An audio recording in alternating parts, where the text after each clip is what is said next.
नमस्कार दोस्तों, कैसे हैं आप सब। स्वागत है आप सभी का आपके अपने YouTube चैनल पर। दोस्तों, भारतीय पौराणिक कथाओं में इच्छाधारी नाग नागिन का जिक्र किया जाता है। इन्हें अपनी इच्छा से मानव रूप में आने या अपने असली स्वरूप में वापस जाने की क्षमता होती है। ये नाग नागिन अपनी इच्छा से लोगों की मदद करते हैं और उनके दुख दर्द से उन्हें राहत पहुंचाते हैं। इन्हें मान्यता होती है कि ये अमर होते हैं और अपनी इच्छा अनुसार समाप्त होते हैं। इच्छाधारी नाग नागिन का रहस्य उनकी शक्ति में छिपा हुआ है। वे इंसानों की मनोकामनाओं को पूरा करने में सक्षम होते हैं।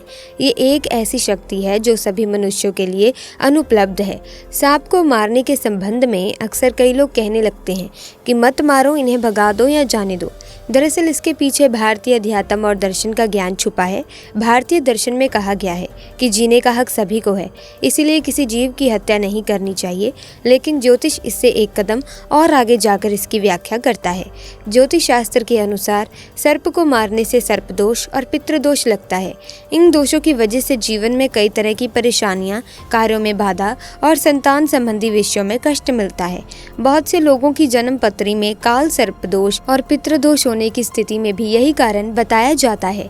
दोस्तों, नाग नागिन धरती पर रहते हैं, लेकिन उनकी जीवन शक्ति अमर है।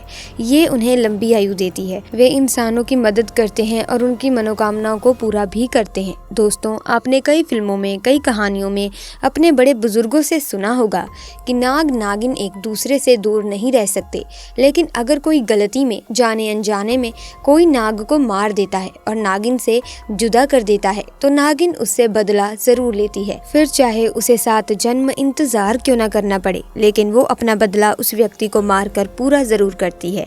क्योंकि नागिन अपने नाग की आंखों में देखकर ये पता लगा लेती है कि उसके नाग को किसने मारा है और वो अपना बदला लेकर ही मानती है। और दोस्तों, ऐसा ही कुछ हुआ यूपी के उस गांव में, जहां 50 साल बाद नागिन ने अपने नाग का ऐसा बदला लिया कि लोगों के रोंगटे ही खड़े हो गए। दोस्तों, ये घटना यूपी के रहने वाले गौरव के साथ घटित हुई। दोस्तों, एक बार गौरव अपने कुछ सहपाठियों के साथ मिलकर स्कूल से वापस घर जा रहा था। तभी अचानक से एक नाग उसके रास्ते में आकर बैठ गया और फन फैलाकर हुंकारे मारने लगा। ये देखकर गौरव के साथ घर वापस जा रहे सहपाठी काफी डर गए और वहां से भागने लगे। लेकिन कुछ सहपाठी वहां खड़े रहे और गौरव को वापस मुड़कर चलने को कहने लगे। लेकिन गौरव को ऐसा करना कायरता लगी और उसने गुस्से में आकर एक पत्थर उठाया और उस नाग के सर पर दे मारा और नाग वहीं पर मर गया। गौरव इस बात से अनजान था कि उस नाग की नागिन ये सब देख रही थी।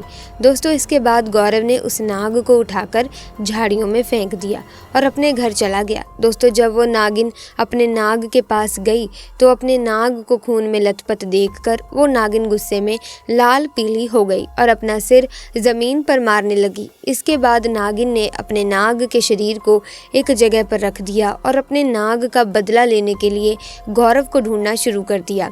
जब नागिन गौरव के गांव में उसके घर के पास पहुंची तो वो अपनी मौसी के साथ एक कार के सामने खड़ा हुआ था। जब तक नागिन वहां पहुंचती तब तक वो कार में बैठकर अपनी मौसी के साथ मुंबई पढ़ने के लिए चला गया। दरअसल दोस्तों, गौरव पढ़ लिख कर डॉक्टर बन गया। गौरव की मां का ब्याह काफ़ी गरीब घर में हुआ था, जबकि उसकी बहन ने भागकर किसी बिजनेसमैन से शादी कर ली थी।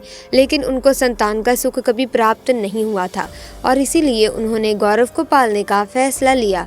गौरव का लगाव पढ़ाई में ज्यादा होने के कारण उसके माता पिता ने भी अपने दिल पर पत्थर रखकर ये फैसला लिया। वहीं गौरव भी अपनी मौसी की मेहनत और अपने माता पिता के दर्द को जीतकर डॉक्टर बन गया। बाहर विदेशों में जाकर गौरव ने कई डिग्रियां ली और वो जानवरों का डॉक्टर बन गया, जिसमें वो सांपों का विशेषज्ञ था। दोस्तों, जब 50 साल के बाद गौरव अपने मौसा मौसी के साथ गांव आया तो उसको देखकर सभी गांववासी उसका स्वागत करने लगे। सबका इतना प्यार देखकर गौरव बहुत खुश हुआ और अपने बचपन के दोस्तों के साथ एक खुले मैदान में जाकर बैठकर अपनी पुरानी यादों को ताज़ा करने लगा। तभी उसकी नज़र उस नागिन पर गई, जो कि पूरी तरह से जख्मी थी। उसके शरीर से रक्त बह रहा था। ये देखकर ऐसा लग रहा था कि वो किसी सड़क हादसे का शिकार हो गई हो। जैसे ही गौरव ने उस नागिन को देखा तो उससे रहा नहीं गया और वो अपने घर गया और वहाँ से उसको पकड़ने का औजार लेकर आया और उसको बेहोशी का इंजेक्शन लगाकर उसका इलाज करने लगा। 3 दिन उसका इलाज करने के बाद नागिन पूरी तरह से स्वस्थ हो गई, लेकिन नागिन की आंखों में तो गौरव की फ़ोटो छपी हुई थी, तो उसने तुरंत ही गौरव को पहचान लिया। दोस्तों, जैसे ही गौरव ने उस नागिन को उठाकर बाहर छोड़ा तो उस नागिन ने तुरंत ही गौरव को डस लिया। गौरव को डसते ही नागिन तुरंत वहां से चली गई और कुछ देर के बाद गौरव की भी मौत हो गई। इस कहानी ने यह साबित कर दिया कि नागिन अपने नाग का बदला ज़रूर लेती है, फिर चाहे उसे अपना बदला लेने के लिए कितने भी जन्म इंतज़ार क्यों ना करना पड़े। तो दोस्तों, अगर आपको ये वीडियो अच्छी लगी तो इस वीडियो को लाइक करें, शेयर करें और चैनल को सब्सक्राइब करके बेल आइकन को प्रेस करें ताकि आने वाली वीडियोस की अपडेट आपको मिलती रहे। आपका बहुत बहुत धन्यवाद।